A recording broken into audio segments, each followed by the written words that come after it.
everybody. Welcome back to the Know and Follow podcast. Thanks so much for hanging in with us through kind of an uneven release schedule over the last couple months. We're going to get back to bi-weekly releases. This one's going to come out today, and then our next one will come out not this Thursday, but next Thursday, and then it'll be every other Thursday from there on out. Today we sat down with Jordan Britton. Jordan is the owner of Britton Coffee Co. It is a chain of coffee shops in York County and Adams County. So the next time, most of you listen from Lancaster County, so the next time you're heading out to York, look them up, check out the York shop. But we had a great conversation. We talked about being a Christian and entrepreneurship and, how he's processed his journey and his calling into that line of work. But without further ado, here we go. Jordan Britton, thanks so much for popping in. So you and I know each other from back in when I was in Gettysburg for an immediate kind of a post-high school thing, and you're still in the area, and you are the owner of Britton Coffee Co. So talk a little bit about what Britton Coffee Co., how you came up with that insane name, things like that. Yeah, we weren't super creative with it. I liked the idea that if you had an issue with a business that you could go, before I started this, I had Britton Wood Company, so it just kind of carried on. But I just liked the idea that if you had some problem with a business that sort of like an old school driving through Main Street, and you see, so-and-so's pharmacy or so-and-so's dry cleaners. I loved that idea that you could go and find the person who ultimately has the power to make something right if you ever had an issue. And so that's why we did it. I wanted people to know, like, we were proud to stand behind it. It wasn't like sort of a weird brand veil that we could sort of hide behind, especially if things ever went wrong. So yeah, that's how we came up with it. We've been doing it now for if you include our years in the trailer, the dark days. We've been doing it for now just about 5 years, just under. Next month will be 5 years. And we have 4 brick and mortar shops now. We don't have a coffee trailer any longer. We get asked that quite a bit. We had to sell it in order to keep going. But yeah, we've got 4 shops, and we are in negotiations right now to wrap up shops 5 and 6 to be released in the next 18 months. So.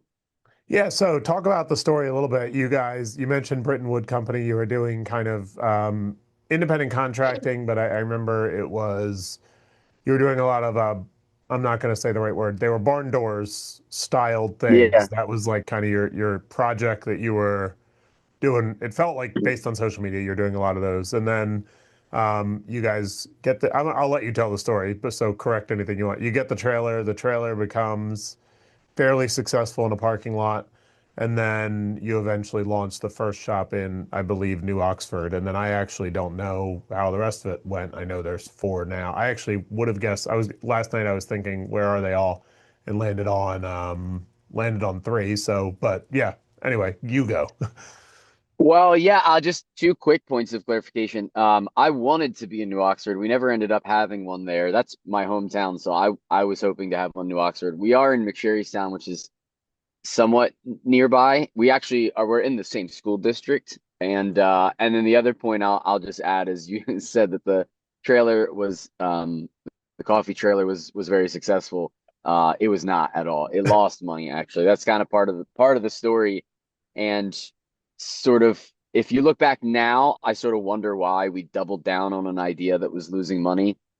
So I like to think that is sort of God's providence through it all, that we even ended up doing it, that we had sort of the gumption to keep going when a lot of signs would have probably led you to believe this is not a great idea. But yeah, to go back, I had worked at a church for 7 years. When we felt transitioned out of that season, I really had no idea what was next for us. My wife had a long-term subcontract where she was teaching until the end of June of 2020. And so that was money coming in. So we just thought, all right, well, we'll just stick it out here until she's done with that. And then, of course, March 2020, everything fell apart and she became remote, and everything sort of changed in general for the entirety of the, world population. But yeah, so I had been just sort of figuring out what I wanted to do. I stayed home with the kids for the first 2 or 3 months, and quickly realized that requires a level of patience that I certainly at the time did not have, and started to try to think through, okay, what am I going to do to make money? I had done, we were in the process of trying to renovate our house because we expected we would move at the end of her contract. So I was already doing a lot of that construction stuff, trying to make things look nice. I had a decent eye for design. And that just transitioned into, okay, well, maybe I could do a couple of these projects for somebody and maybe they would pay me, if I could make $100 that day, that'd be awesome. And then over the course of a year or two, it sort of developed and I learned all kinds of new things. Barn doors were really popular at the time. There was a phase where it was like everybody was putting a barn door on every door that they had in their home. Shiplap was a huge thing. We did a ton of those. Fireplace walls are still kind of a thing. We did a lot of those when early on, tile work, things like that. And I really just wanted to get away from people, to be honest with you. I had worked at a church for 7 years, and not to get into the story too much, but it was not a good environment, especially towards the end. Yeah. And I really just felt like God had called me, or I don't even know if I can say that. I just wanted to get away from people. I felt like I didn't trust myself to lead people. I didn't trust myself to interact with people, even like it had gotten so bad. So I was like, I'm just gonna go work with my hands. And so those two things kind of worked out really well together. And after a few years of doing that, I felt like, okay, that season was really helpful for me to just sort of get away, almost a sabbatical of sorts, Hmm. and then felt sort of like two things. One, construction work's exhausting. It is really, really tiring work. I don't know how people do it for 35 years, and I was getting really tired. The irony is that I would then go on to do only more construction work in the coffee shop. But I just felt like it was time for something new and something that I could do sustainably, something that would involve the community. But I didn't know what that was, and I did not think it would end up being full-time ministry again. And so we sort of fell backwards into the coffee shop idea. And then to get to the trailer of it all, we were just poor, is all that was. We didn't have enough money to get into an actual building. And so we thought, okay, well, the only thing that stayed open through all of COVID, because we started in the midst of COVID, was drive-throughs. So we had reasoned, okay, if we can just figure out how to do a drive-through, we will be essentially bulletproof to all of the shutdowns and the issues that people had had, which proved to be true because there were then continual shutdowns even after we had opened and we didn't have any issue. Part of your story here is like um, I don't know if the term big Dave Ramsey guy is the term or if it's just a I really don't believe in debt guy. But that's a big part of your story too, right? Dave Ramsey was a part of it in that he helped me just to stay focused, listening to the podcast every day and really kind of plotting out what I wanted to accomplish. But it had more to do with and kind of maybe the theme of this whole podcast would be that I felt like God had called us towards a freedom that we hadn't had to that point in life, and that was a lot of different things, but certainly included financial freedom, which I can tell you now that if I ever have a new pair of jeans or a shirt, it's because my wife bought it and snuck it in my closet because she's embarrassed by the way that I dress. But like, I can tell you this sweatshirt is at least probably 7 or 8 years old. The t-shirt underneath is a Walmart t-shirt that again, I was a little bit bitter that my wife bought because I've swung the pendulum pretty far the other way now where I really don't want to spend money on anything. But I will say, I can say at this point now, confidently on February 18th, 2026, that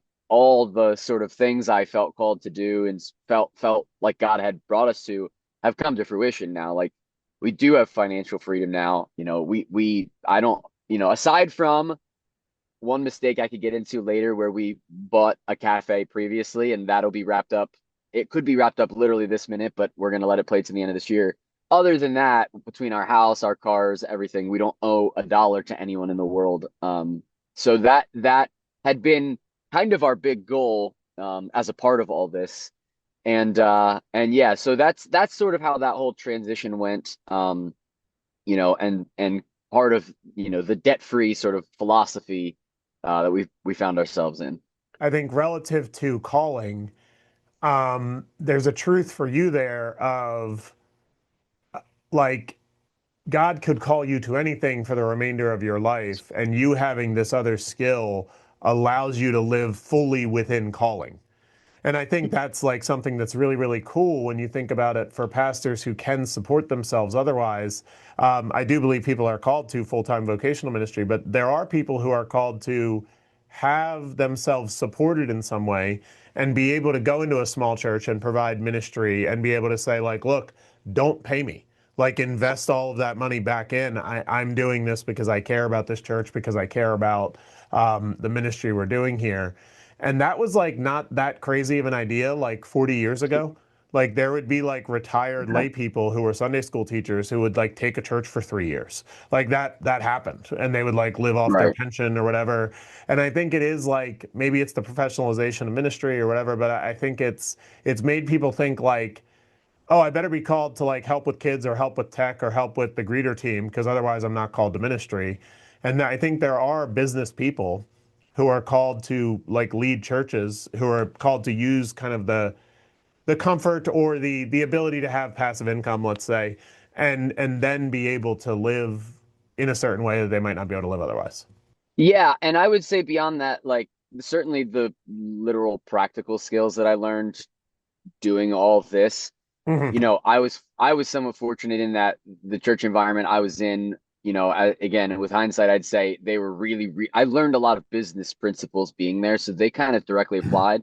But I would say more than anything, what I've learned is just adaptability, and that to me is a really valuable skill that I sometimes worry you pastors maybe don't have the emphasis put on is Yeah, the ability to, you know, Paul said, wants to be in a certain spot for longer. He sets up and makes tents. Like it's not just about the actual like practical skill and providing for yourself.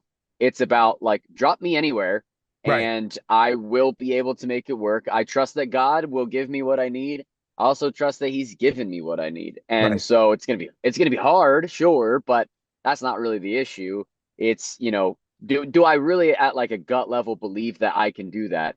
And I think oftentimes we really put ourselves and by extension God into a box. And I Right. think sometimes we just expect that, if something crazy or if a miracle or something like that were going to happen, that it's going to be some like existential divine intervention, which sometimes happens. But, I think more often than not, it's just like God has wonderfully and beautifully made me. I am like talented and gifted. Like all of that is not a prideful thing. It's only a prideful thing if I remove God from the equation, but he Right. put it all there. Right. And so, yes, I'm going to be exceptional. And yes, I'm going to break the rules of profitability. You know what I mean? The timeline, like all of that it should almost be less of a surprise because and from my perspective, I'm going, ministry's really hard. So like it's easier doing this. Like the boundaries are clearer.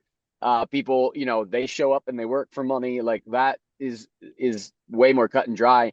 So in a way, I almost think like you should be able to probably leave ministry and come do something like this and it be really successful because like you were in a sense that whole time I was playing with one hand tied behind my back, like Mm. which is the hand of like, it's not black and white and we are there to tend to people's souls. So it's not that like the ministry of this has gotten easier, but I think the day-to-day tasks and the work has gotten easier, in a sense. And Right. then because so much of pastoral ministry to me, if it's done right, like the heavy lifting is people.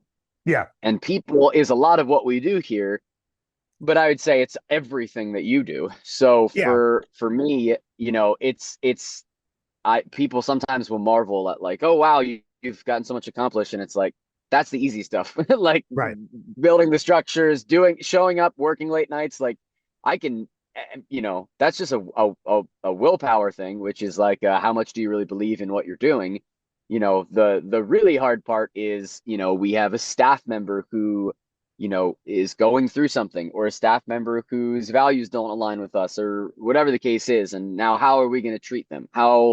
Do we, how do we show them as our neighbor, the love of God? How do we treat them fairly? How do we treat them beyond fairly Hmm. as employers? Which is really the main, I would say, if there is any like it aside from just being a person who is a person of faith that somebody could point directly to and know and go, they are a rational, sane, kind human being. Aside of that part of the ministry, I would say the real ministry that happens here by and large is with our employees. That, and we knew that from the very beginning, that the I felt it March 15th, 2020. The relationship between employees and employers drastically shifted almost overnight. And then for, 2, 3, 4, now 6 years removed, it's just disintegrated into this really, really toxic, fear-based relationship. And so we find ourselves combating that. That's sort of our goal.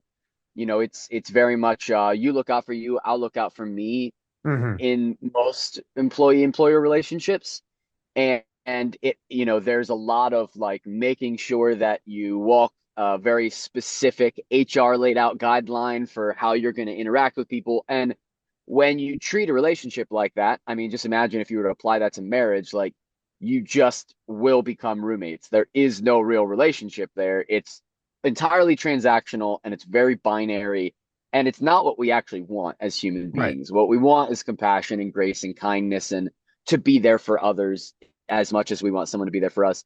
So what we find is having to like the way I see our ministry in a lot of ways is finding a way to walk that line where we don't get sued and go out of business, but we still find a way to be a place people want to work, to be a place people want to. I mean, this is a testament to it, but I just learned we've paid $0 in unemployment in the last 5 years. So we've never one time had someone go on unemployment, and our retention rate is like, aside from people starting careers or going to school or having babies, I would say our retention rate is probably like 92%. Yeah. Yeah. So 8 out of every 100 employees who work here will either quit or get fired for a reason that I'm not pleased with.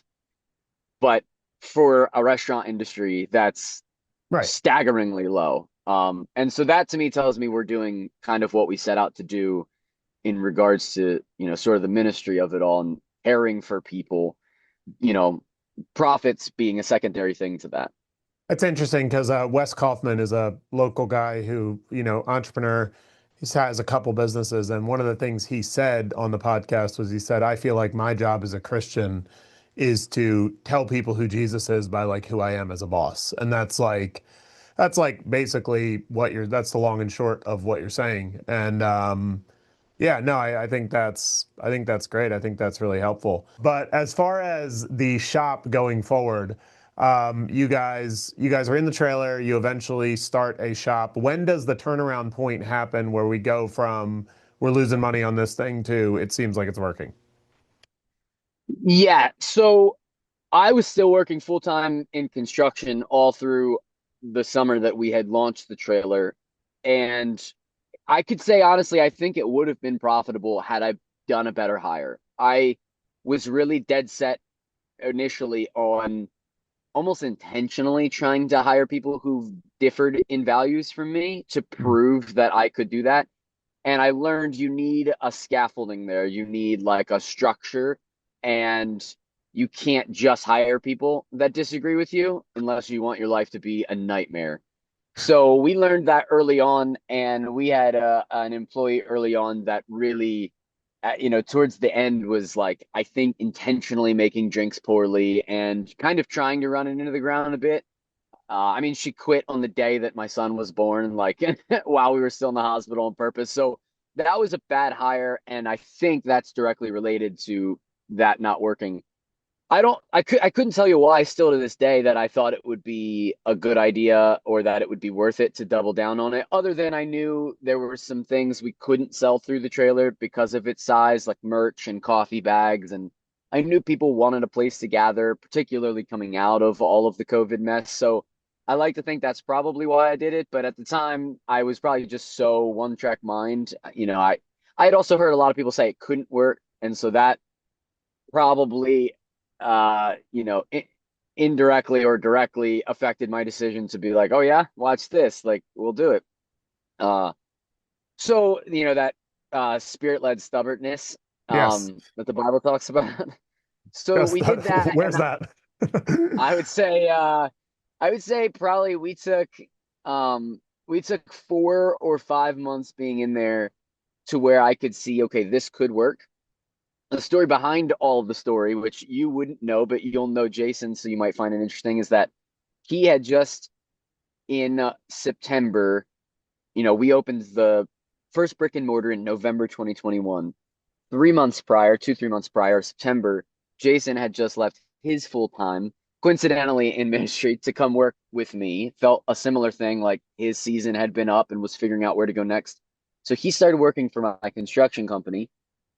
And so, he helped get the first building ready. I paid him kind of as a contractor, to do that renovation alongside of me. He was also working some other jobs too, so that I could keep renovating. And 6 months goes by after he's, quit his full-time job and the job he's had since college. And I felt, which I often do when my next season is coming, like overnight, it was like, oh, I'm done with this now. Like it's time to do something else. God's led me away from this. And I can't really stomach to do something for very long after I feel that. So it might have been a month that went by of me feeling just really terrible. Like, hey, man, I know you just quit your job, but I'm done doing this now, and I'm gonna go do this other thing. And so that's what I did. I said, like, you can have the name, you can have the business name, you can have the clients, you can keep doing the renovation thing. I have to be done. I'm really sorry. Also, if you want to be the world's highest paid barista, you can come over here and we'll try to make a run at this thing.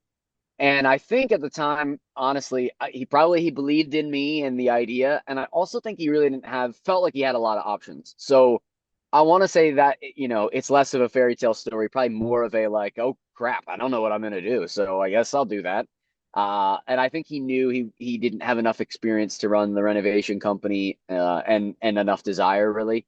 So he came over at the time when the shop did not have enough money yet to pay me, and we brought both of us on. So for that first, I don't know, January, February through the summer, I went without pay quite a bit in order to make it happen. And what really kind of was the impetus to answer your original question towards it turning that corner was us rolling out donuts. We knew we needed something. January sales are terrible for coffee shops; they plummet Really? That's surprising. after Christmas. Yeah, at Christmas you're like, I am a titan of industry, Fortune 500, here I come. And in January it's like we have made a huge mistake and we Actually, should no just one burn no one likes burn it coffee. all Tea down. is huge. Yes. Well, it's all the it's the diets and the budgets. So Yeah. everyone's eaten everything and everyone's spent all their money. And in January they go, I got to get this together. And then in February they fall apart and they come back to spending again. But it's that month of January of discipline and responsibility that causes issues.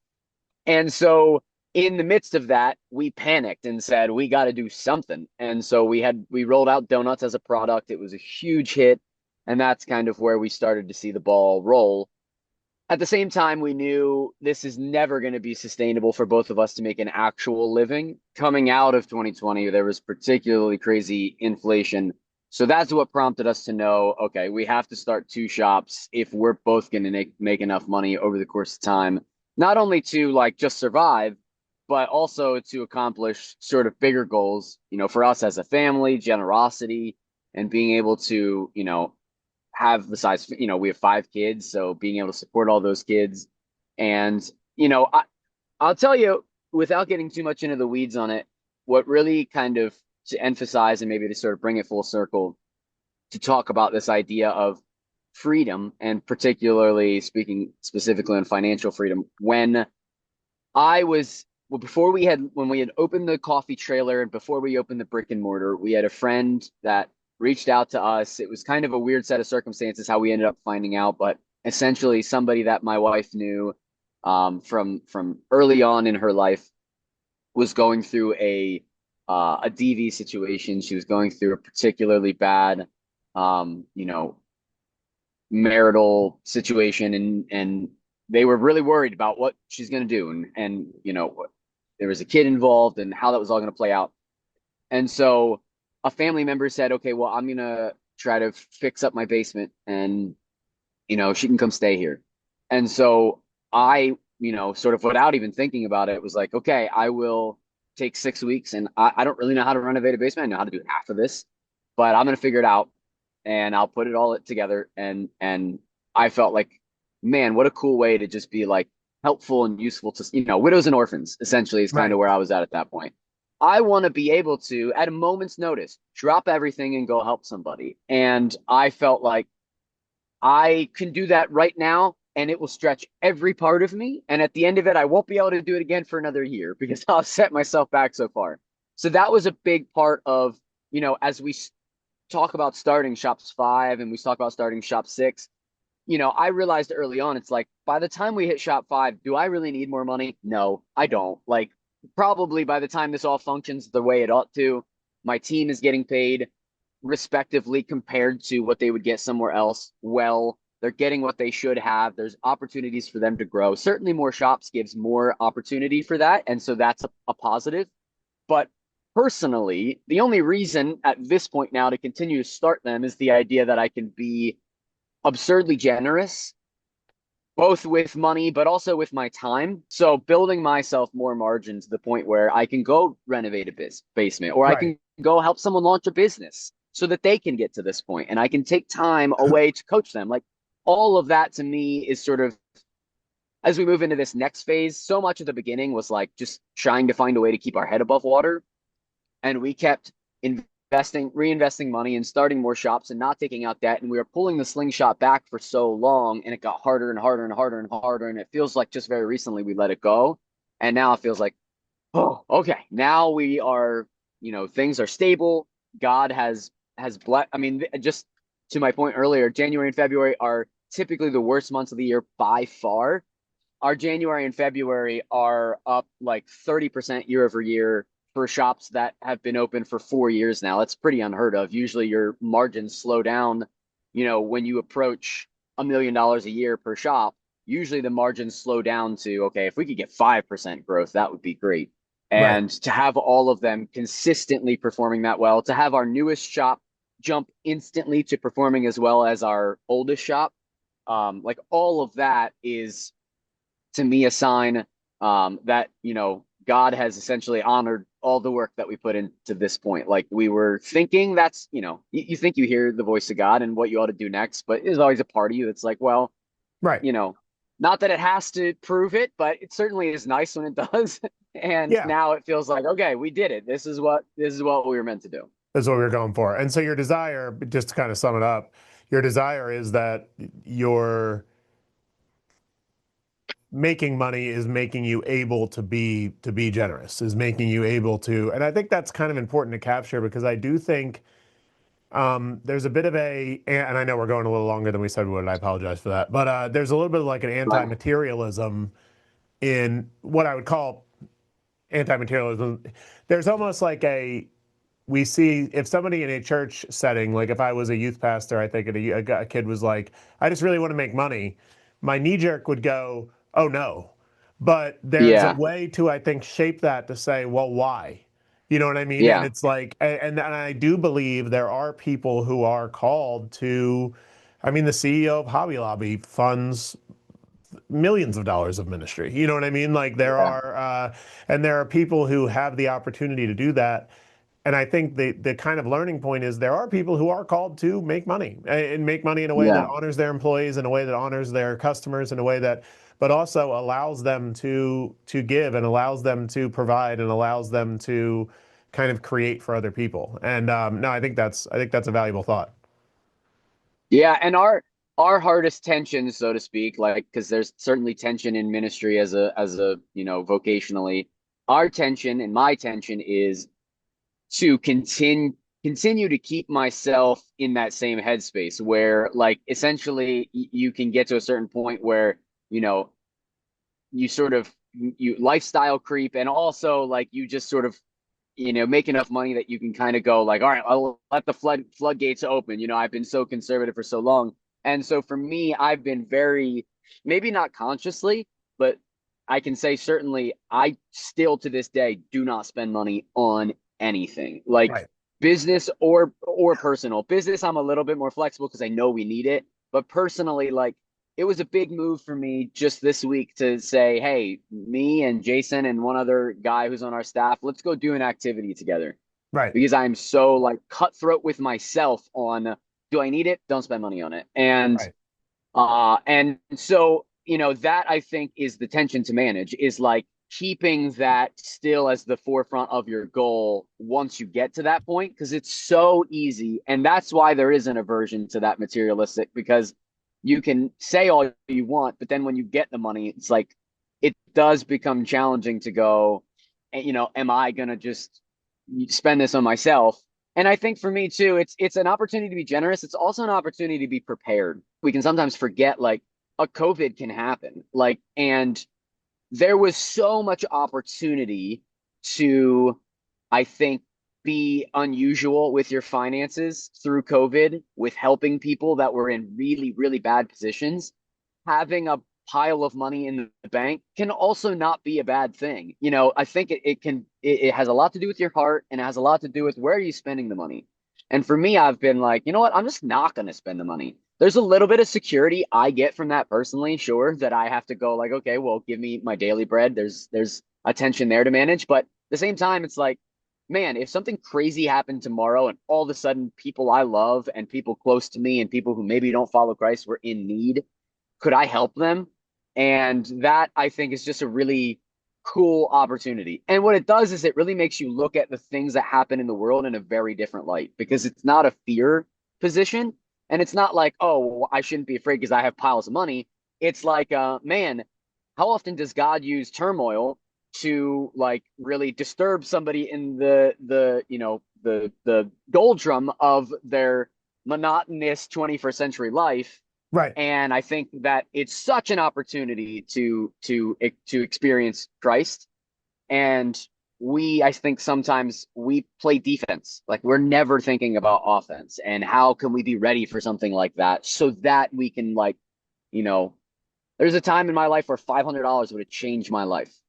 Right. And I'm not there anymore, but I know plenty of people that are. And if everything fell apart tomorrow, and I had the opportunity to be that guy who just was able to help people who are in really bad situation. I just think how much does that point to the generosity of Christ. So Yeah. Yeah. That's awesome. you have So no need to tell, apologize, by the way, man, because I will talk your ear off forever. It's 100% my fault. So no, but tell people how to keep up with you. So you guys are getting ready to launch other shops.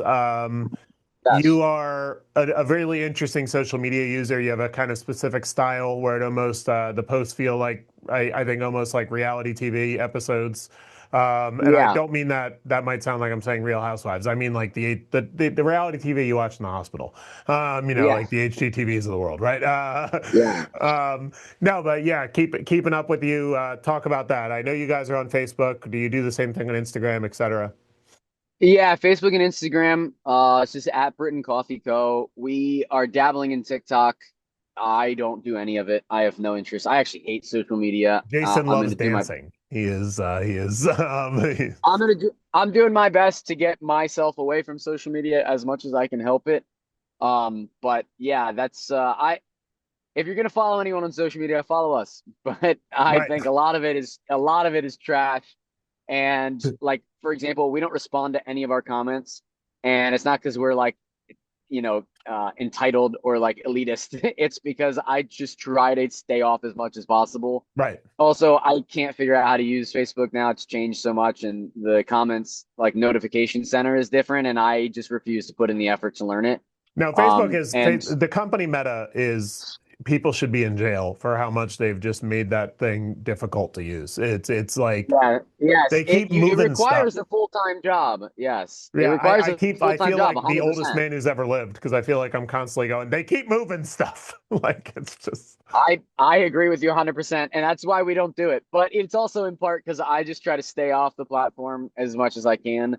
I'm still not great at it, but I'm really trying because, I think something people should be mindful of is like literally firsthand account right here. I can tell you, I have bots that look like real people that comment on my stuff, things that I think my algorithm knows will affect my emotional and like my well-being. Right. Like it's the strangest thing. It'll comment and it'll hit me and I'll think about it and I'll think about it.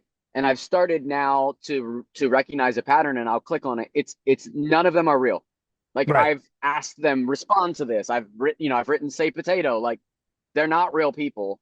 And I think we're maybe not cognizant that it's a giant emotional manipulation machine, and Right. it's way fewer actual users that create or respond to any content. And so when you think about it, that you start to feel kind of a little bit like a loser Right. logging on and chatting with a bunch of bots. Right. So Right. And then yeah. you just finished a book, right? That people can pick up in the shops or Yeah, not in the shops anymore because we sold out and I haven't been responsible enough to order them. But if you look it up on Amazon, yeah, it's called Things I Want My Kids to Know That I Sometimes Forget. And, I have probably like a lot of us, slightly irrational fear of dying young. And so I thought it'd be great to give my kids sort of a guidebook, to what I think about life and my experience up to this point now in my 30s and kind of things I want them to know as they get older that if I haven't explicitly or implicitly explained or demonstrated to them, I want them to know this is what you're getting into. This is the world you're going into. And as I was writing it, I realized like, man, this is a lot of common sense stuff we'd probably all say we agree with. And at the same time, we all tend in the busyness of life to kind of forget and not apply these things in our day-to-day life. So yeah, you can pick it up. It's $12 on Amazon. Um, it's been put in classrooms now, which is kind of a cool thing. We've that's had neat. people order it as like a sort of a part of curriculum. Another really cool thing I like is in AA. They have started to order it as like a conversation starter to help people sort of navigate, I guess, things in their life that might have led to, addiction and alcoholism. And so not like on a huge scale, but I know groups that are led by people I know in AA that have picked up the book. So it's cool. Hopefully it's been helpful to people. I enjoyed writing it. My kids have all read it, and they keep copies in their rooms and they sort of read it over and over again as they get older. Things start to make more and more sense to them. So Yeah, and the yeah, most surprising part with it is that you didn't buy a printing press for your basement and do it all right in your home. You chose not not yet, to. not Not yet. yet.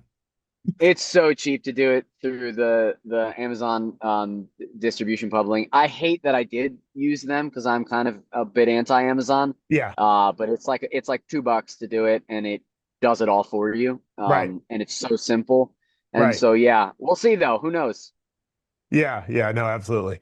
All right, man. Anything we didn't cover in the story or what have you about Britton Coffee or any plans to So go ahead? so much more, but I think it's probably just multiple podcast episodes. So I mean, I could Yeah, do a whole one on social media and right. on a couple of different things we touched on. But no, thanks for having me. Hopefully, this is valuable to some people on their extra long commute or maybe their commute there and back. There and back for sure, for sure. All right, well, hey, Yeah, thank you so much, man, and yeah, we'll see you again soon. I appreciate it. Take care, man. Thanks for listening to this episode of the Know and Follow podcast. This podcast is a production of Grace Community Church of Willow Street, located at 212 Peach Bottom Road in Willow Street, Pennsylvania. If you're looking for a place to worship, we'd love to have you join us. Our services are Saturdays at 6 p.m., Sundays at 8, 9:15, and 11 a.m. This podcast is hosted, produced, and edited by Pastor Addison Roberts, the digital pastor of Grace Community Church. You can learn more about our church at gccws.net. Our theme music is Only the Brave Run Wild by Sounds Like Sander. If you enjoy this episode, be sure to subscribe, leave a review, and share it with a friend. Thanks for listening, and we'll see you next time.